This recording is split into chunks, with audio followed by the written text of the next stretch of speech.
Okay, if everybody can gather their lunch and have a seat, we're eager to get started because, as always, we have a rich program. We thank you for coming and for supporting the museum. I think that one of the important things about these events, it's been a wonderful opportunity for the museum overseers to work together as a group and really pull this together. And I really want to thank a number of people by way of introduction for doing this. Jason Janoff has pulled together all the finances. Mieko and Essence, Mieko Kami, could you raise your hand? And Essence Arzu have really helped with the program and organization. Caitlin S. and Helen Rosenfeld have really been there from the get-go. If you'd raise your hands, and so we can thank you. Kathy Thorne's taking care of the thank you gift. Kathy, raise your hand. Joanne Baxter has done our publicity. And Peter Broderick and Barry have organizing the video.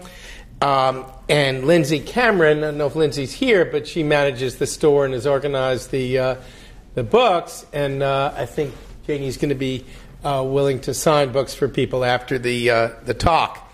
So that I saved the best for last. So the person that really pulled this together are two overseer liaisons, Scott Simpson, and mainly Dewey Hoffman and Bethiah Carter, who really have reached out to our guest speaker today. Dewey is one of the overseer chairs and is a noted public defender in the city of Boston. And I really want to turn the podium over to Dewey to introduce our speaker.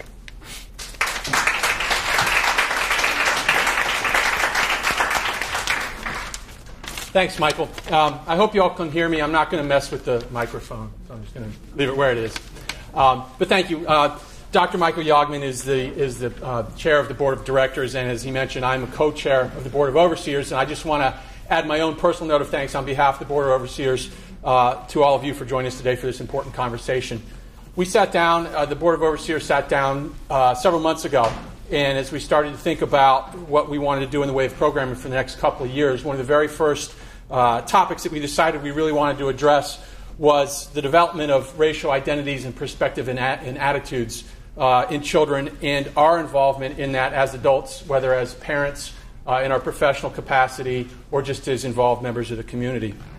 The thought being that in this day and age, with increased diversity in virtually all contexts, that we can't afford not to think about this. We can't afford to not be informed about it. We can't afford to not be prepared. So we're grateful to all of you for joining us here today to listen, to share, and to really work together on this important topic. Now, having decided as a board that we wanted to take a look at this topic, we are extremely fortunate to have one of the foremost national authorities in this field right here in our backyard. Dr. Janie Victoria Ward is a prolific academician, author, and practitioner. She's the chair of the Africana Studies Department at Simmons College. The primary focus of her work has been around issues of identity and moral development in African American children, which is in turn of vital importance to children of all races and cultures and backgrounds and the adults that care about them. She holds a bachelor's degree from New York University. She has a master's and a PhD from Harvard University. She studied with and under various leading scholars, including Carol Gilligan. She's authored or co-authored several books, including The Skin We're In, which many of you were able to purchase today. Scholarly articles, too numerous to mention, really. It would be a mistake, though, to view her solely as an academician.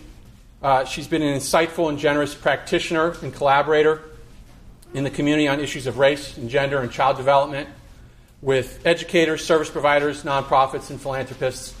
Bottom line is this: I can think of very few people that I'd rather spend a couple hours with sitting around talking about life. So without further ado, it's my pleasure to introduce Dr. Janie Victoria Ward.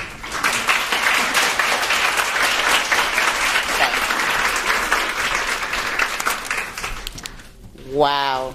You hear an introduction like that, and I'm sitting there going, damn, who is that woman? I want to meet her. Thank you. And thank you to the Children's Museum for this wonderful invitation. I started my career by studying child development. And when I began about 30 plus years ago, most of the studies and theories were normed on white middle-class kids.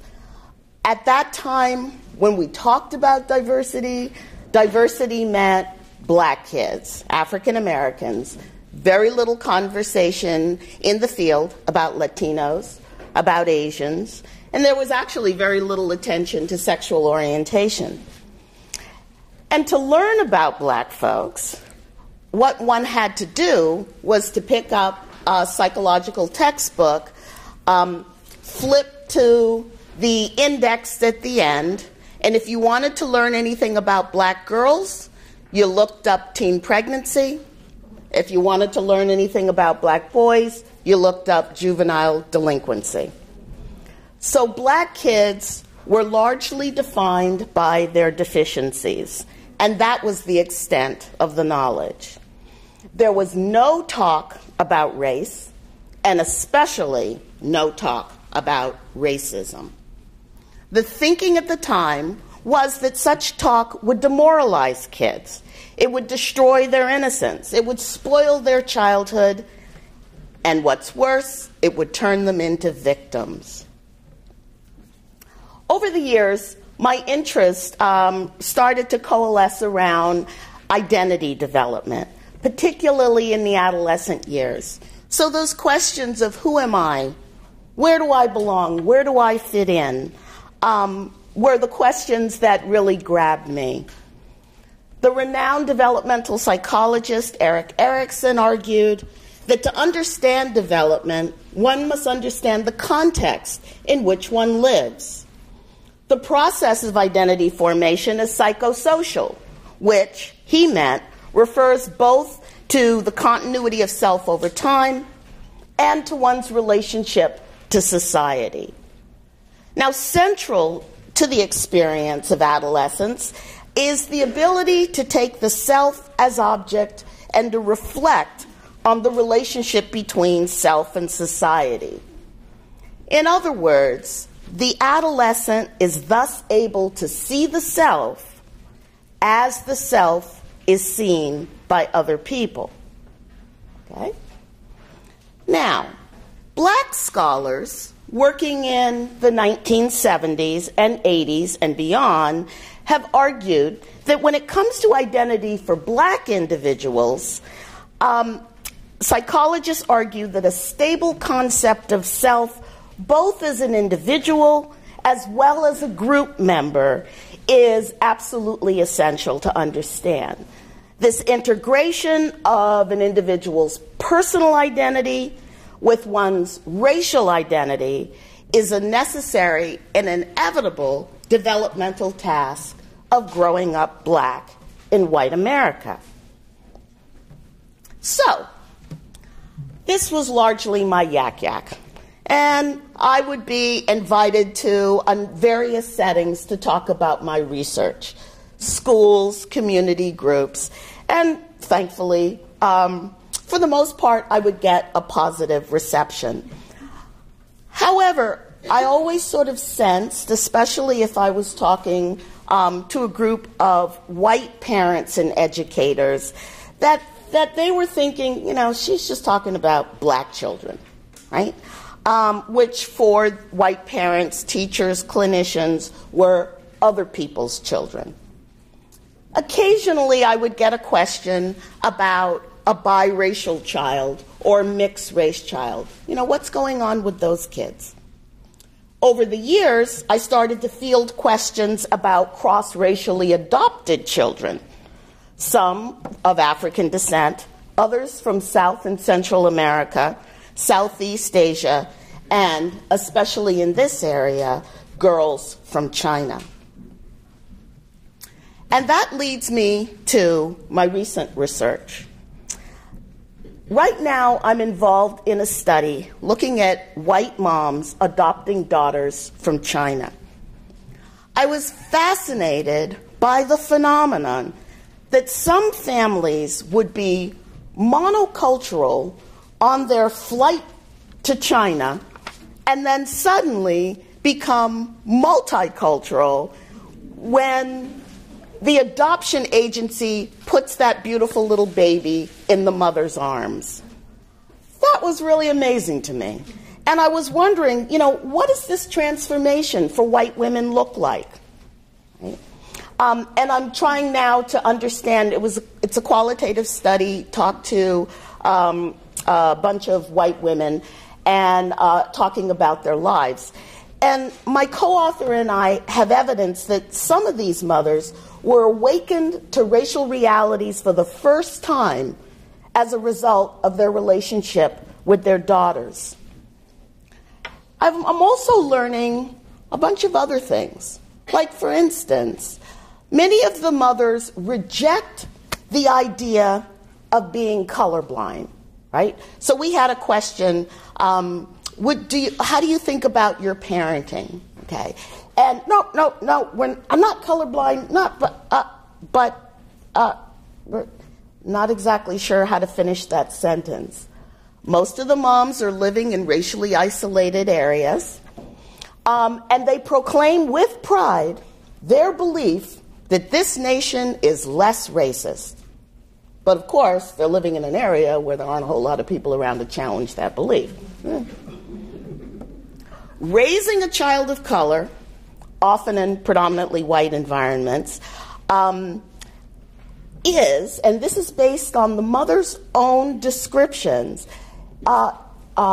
brings about things that have implications for their daughter's identity development, for interpersonal interactions, for the work of reading the media and the representations of Asian people on TV, right? And we can talk about this later. And as the girls are now growing older, implications for dating and intimate relationships. Now, I just started my talk today by being all over the place. And I did that for a specific reason. Generally, presentations that are about children, child development, very often make central the experiences of white children of color, white children as the focus.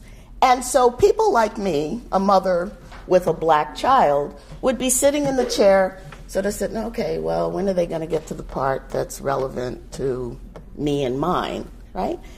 I wanted to flip the switch today. Today I want to start from a very different place. I want to start our journey on thinking about children and race by reflecting on what African Americans have to say about this process.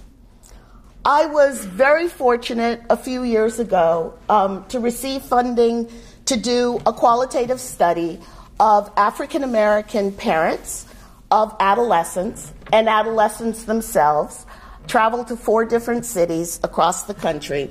And I was really interested in how people were thinking about race, racial identity, racism, of course, and race relations. And so I had a bunch of questions, but one of the most fundamental was, for the parents, what do you say to your children about race, and why do you say it? And I had also asked the parents to reflect on what their parents had said to them. One of the first things, and here's take-home message number 1, the importance of talk. Okay? Now, when it comes to race, black folks talk about race in many different ways. Okay? We talk about race with our children across the life cycle. So I had a mom tell me in North Carolina that when she brushes her daughter's hair, her daughter was about a preschooler, 4 years old, she would sit her daughter down between her knees, and while she's brushing her hair, she would talk to her daughter about how beautiful her hair is. And she would have her daughter take her hand and sort of smooth it down, and she'd talk about how pretty it looks when we put barrettes in it. And your hair is just like mommy's hair and just like grandma's hair, right? And how lovely it is. And I asked, why do you do this with your daughter? And she said, because as a black woman in this society, I know what my little girl is going to be up against, right? All of the TV shows, all of the advertisements, convincing women that there's something wrong with the way that you look. And it all gets compounded when you're African American or when you are of a minority group.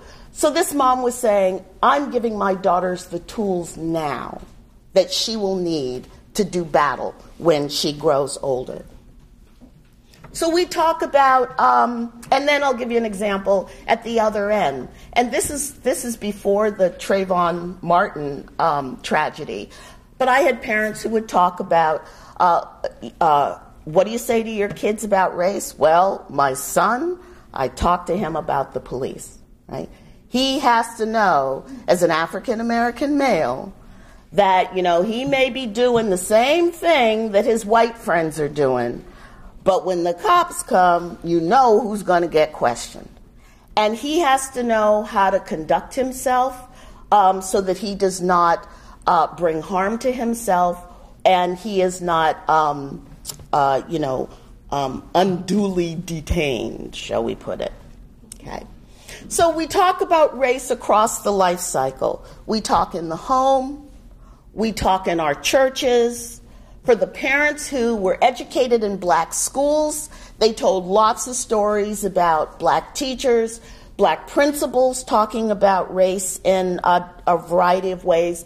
We write about it. It's infused in our arts. Just last weekend, I went to the Alvin Ailey concert, and they, of course, did at the end the lovely Revelation dance, his signature dance, which is all about slavery. We have so many ways of talking about our racial reality. We sing, we laugh, we cry. And we talk about it because we know that we have to. Now, the psychologists call this anticipatory socialization. It's a preparation for bias.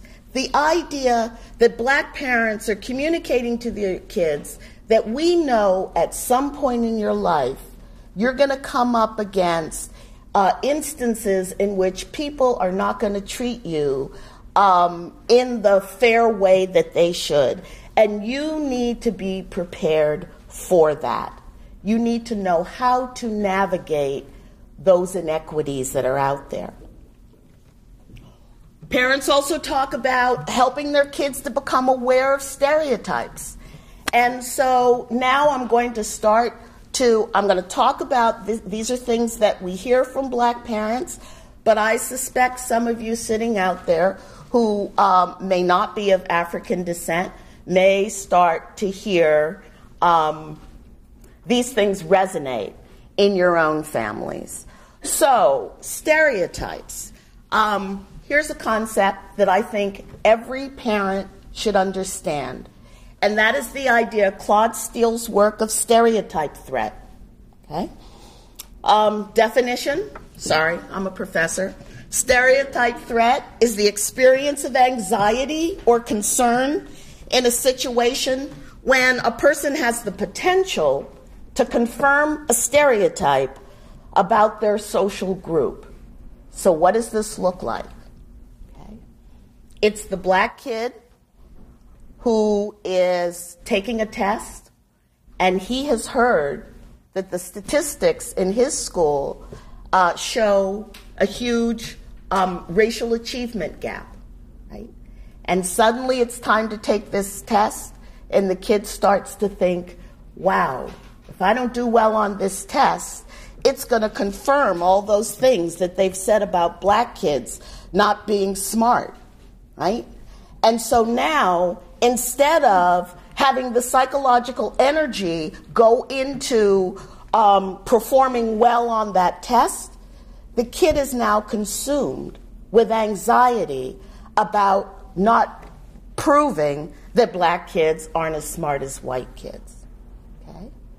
Stereotype threat, it has also been seen, Claude Steele says, in matters associated with gender. Okay? So girls, this is not just a racial thing, they have found that girls, too, can get caught up in fearing that some of the stereotypes about girls when it comes to math and science will have the same kind of effect and bring down academic achievement. Perceptions of discrimination.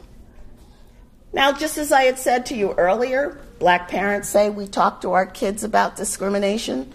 Lots of new research coming out that's looking at the effect of perceived discrimination on the mental health of adolescents and adults. Okay? Now, we know how discrimination affects adults. There's already a very rich body of literature, but we're just now understanding how it affects children. And there's new research from the University of UCLA and the RAND Corporation that's finding that children as young as 5th grade, right, who've been surveyed, report experiencing what they perceived as discrimination. And the vast majority of these experiences occurred where? In school, absolutely. So in 2004 through 2006, the researchers had surveys from over 5,000 fifth graders in Los Angeles, Houston, and Birmingham, Alabama.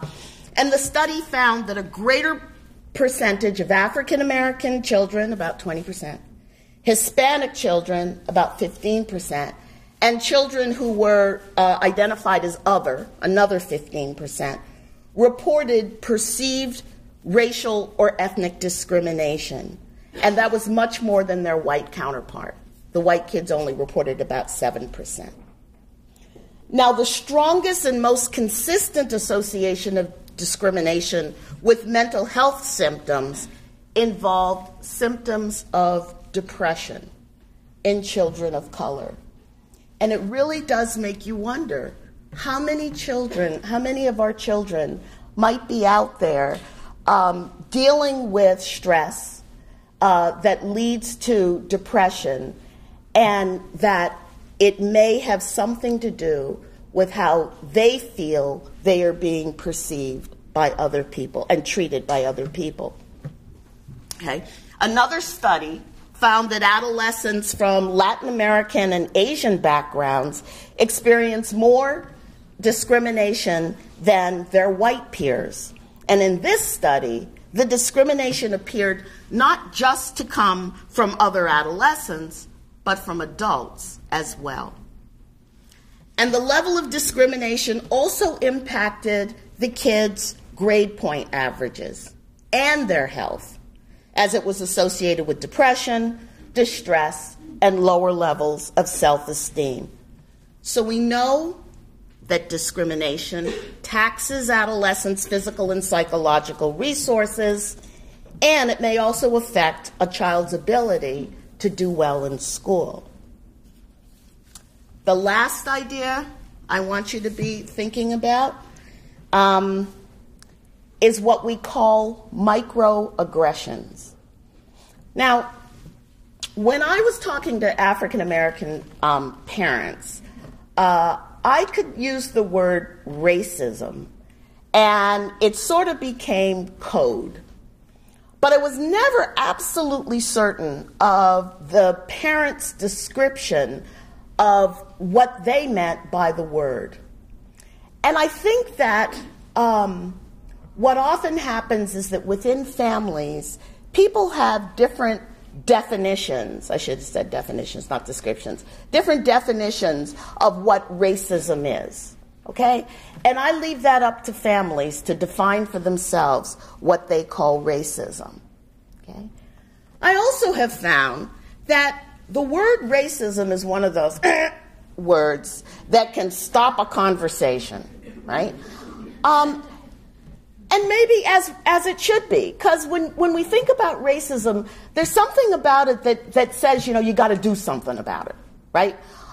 it calls for action.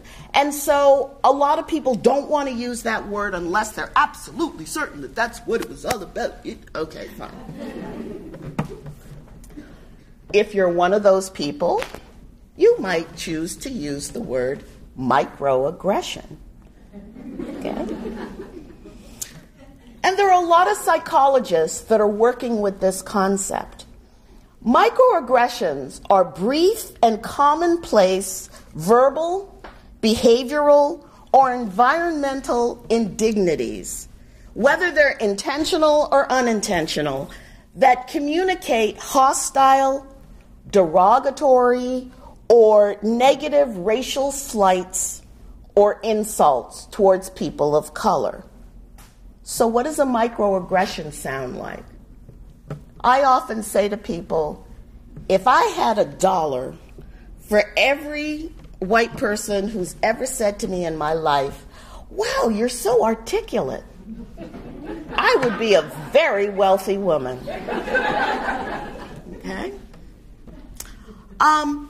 Or my Asian students who often say, people will come up to them and say, oh, you speak English so well. Have you been in the country a long time?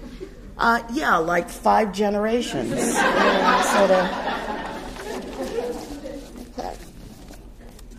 Microaggressions. The last idea I want to leave you with, and we're going to tie all this together, is the importance of ethnic pride. Okay. Now, what my black parents would talk about often is how proud they are of black folks. Now, sure, they would say sometimes black folks get on our last nerves, and that's okay. I mean, I think that's one of our internal conversations that we have, oh, Lord. But on the other hand, we as a people know that we have survived beyond, anybody's guess. A lot of people would have been wiped out, having had the history that we have. And our survival, our sense of resistance, our ability to bounce back, are things that give us a sense of pride. And now there are sociologists and psychologists that are looking at the role of ethnic pride. And so there's research that was recently published in Child Development that suggests that ethnic pride may affect an individual's mental health. They found that for children, feelings of ethnic pride rose during the middle school years, 7th, 8th grade, and their mental health improved over that period, regardless of their self-esteem. So even for kids who had lower self-esteem, the investigators found a sense of pride in their ethnic group to serve as a buffer to some mental health problems. Okay? So ethnic pride, and this was with black kids, ethnic pride is important to African Americans' mental health for reasons that it simply makes them feel better about themselves as individuals. It's about a whole lot more than just feeling good. Okay? And in my own research, I have found that ethnic pride was associated with African American teens and their parents' ability to navigate and effectively resist social inequities. In other words, to figure out how to effectively stand up for those things that support healthy identity and healthy families and healthy communities, and to take a stand against those things that denigrate, devalue, and impair our ability to be the best that we can be. Finally, one of the things that I write about in my book is what I call a 4-step model for talking with children about race. I'm going to introduce it now, and we'll have a chance later to talk about it in a bit more detail. A 4-step model, the 4 steps are simply read it, name it, oppose it, and replace it. What I mean by read it, okay, parents talk about the importance of helping children to read their environment. Okay? So that child who feels like, something's happening at school, right? I'm not exactly sure what it is, but I don't think the teacher is treating me fairly. Okay? So it's an opportunity to help children to be able to stand back and think critically about situations that may be on their minds. Okay? For now, I'll stop there. Naming it is about determining exactly what's happening. Okay? Sometimes the situation is about race, but sometimes it isn't. And it's really important for children to be able to discern between the two. As I've often said, I think that there are two groups of children who are extremely vulnerable in this society. The child of color who walks around thinking that there is no racism, there is no discrimination, no bias. Okay. Boy, is that kid in for a surprise. And the child who walks around thinking everything's about race. I see racism everywhere. No one is going to treat me fairly. That kid is a walking heart attack just waiting to happen, right? So, but how do we help kids to be able to figure out when it is and when it isn't? And that's the process of naming it. Okay?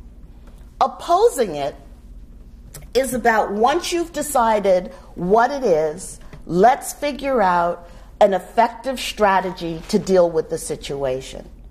Opposing it could be, there could be social activities that kids could get involved in. Let's pull together a petition. Let's come together and talk to the principal. There are things that could be done on collectively. But there's also opposing strategies that could be internal. Okay, maybe I need to change the way that I'm thinking about this situation. Maybe I need to change the strategy that I'm using to navigate this situation. So opposing it, variety of different ways. And parents said to me that what they want to do is help their children to develop a repertoire of resistance strategies, right? Because not all strategies work in all situations all of the time. So you need to have a good sense and a good array of things to choose from. The last is replace it. Okay? Replace it speaks to the idea that navigating inequalities, racial inequalities, gender inequalities in this culture takes up a lot of energy. Okay? It can tire you out. And you need to have some place where you can recharge the battery. Some of us in African American communities have recharged our battery by tapping back into ethnic pride. Okay? Some of us think about our histories of struggle, and it's from those stories of struggle, and I'm not, talking necessarily about Sojourner Truth or, Martin Luther King. I mean, that's really great and everything, but I'm talking about in our own families. Sometimes we have people in our own families who have done incredible things, right? And knowing that there are people in your family who have overcome, right? Who've gone against the odds and have come out victorious is a really important story for children to hear and to internalize. And those are the stories that help to recharge the battery. So read it, name it, oppose it, and replace it. So now for most of the time, I teach big kids, college and graduate school. And for the past couple of years, I've been teaching a course on the 1960s, soul, funk, and civil rights. It's really it's a course on the history of African Americans, 1960 to 1980, and we do it by focusing on the changes in music at the time, because many of the changes in music parallel the social revolutionary event. Okay, anyway. The 1960s were a very revolutionary time. There was a call for a reorganization of our society, call for racial integration, social justice, and the civil rights legislation at the time allowed blacks to access avenues in this society long closed to them. So school integration, housing integration. The largest number of black, brown, Asian, Native American, and female students became enrolled in college and graduate school. We'd never seen numbers the way that we did in the 1960s. So there was a fight for and a belief in expanding the American dream to include all citizens. And that push for multiculturalism brought about some real shifts. The composition of many of our schools changed. The curriculum used to teach children became more inclusive. Children's literature, media representations of minority group people, especially shows designed for children, espoused values promoting a rainbow of fairness, equality, and being colorblind. We really believed that these things would usher in the societal changes that we said we desired. Now, I've been teaching for over 25 years, and I've seen a lot of changes over time. Today, I would report there's less diversity in my college classroom.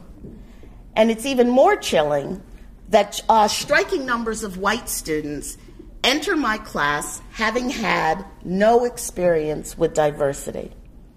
I am their first black teacher or black professor. So white students in America are growing up in more racial isolation. Studies are showing now that our nation is more socially segregated, is as racially segregated as it was in the 1960s at the height of the civil rights movement. Yet one idea left over from the 60s and 70s is the idea that we need to be progressive about racial matters. And progressive, for a lot of us, means colorblind. After all, we have a black president, don't we? And that's proof that under the skin, we're all the same. There's no need to draw attention to divisions in society. And here's one of my favorite from my students. And isn't race a social construction anyway? So if we ignore race, it'll go away, right? I don't see any difference. Of course, that's easy to say when literally you don't see any difference, you know. And yet, the lived experience of the students of color tell a very different story. So how did we get to this point? And where are we now? And more important, what do we as parents in this multicultural nation need to do to promote the ideals of the best of the civil rights movement when our focus was on the creation of a generation of offspring who are emotionally strong, socially smart, enough so that they can navigate the inequities that they face, and loving enough to bridge the differences of race, gender, and class status.